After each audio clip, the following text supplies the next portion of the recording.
To'xtang, o'tkazdirib olmang. Chegara majbuni oxirigacha ko'ringlar. Agar yig'lamasanglar, meni cho'niga tiqib tashlaylar.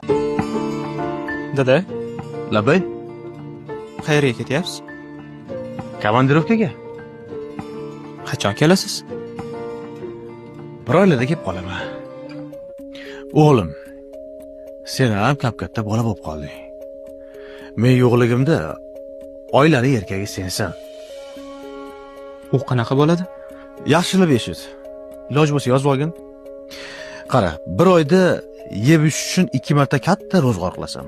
4 kilogramm go'sht, 5 kilo un, 3 litr yog', 2 kilo shakar, 2 kilo sariyog', shedri sonsadan olgin. 10 kilo kartoshka, 6 kilo piyoz, 3 kilo qizil, 3 kilo sariq sabzi, 4 kilo pomidor, 4 kilo bodring, 6 ta taglik.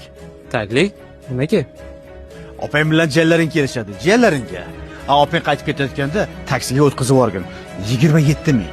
2 kilo makaron, 2 rishota tuxum, 2 kilo mosh, 1 kilo sir. 2 kilo kavlas emas chiqmasin.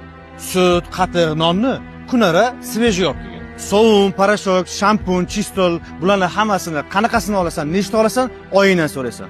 Lekin xarajatlarni hammasini yaqin do'kondan qilasan. 5-da oylik tushadi. Svet, gaz, issiq suv, sovuq suv hammasini vaqtida to'lasan. Oying ishlaydi, lekin oyligini so'ramaysan. Aksincha, har kuni yo'l kirasi bilan tushligiga pul berib turasan. 134 mingdan. 21-da Murod tog'ing to'y qiladi. To'yini berasan $200. O'zining telefoning, oyingning telefoni va Wi-Fi ga pul to'lash esingdan chiqmasin. Oyingning 2 ta gapi bor, $150. Meni 3 ta gapim bor, $300. Har 3 kunda mashinani zavat qilib tur. Lekin haydama. Bu oyda bir marta yangi kiyimlar olinadi.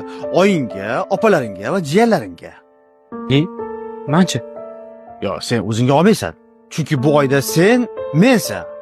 Men o'zimga olmayman. Dada, ketmay qo'ya qoling. Nimaga? Qo'rqib ketyapman. Qo'rqma. Bu ish har bir erkakning boshida bor. Sen yaxshisi tayyor tur.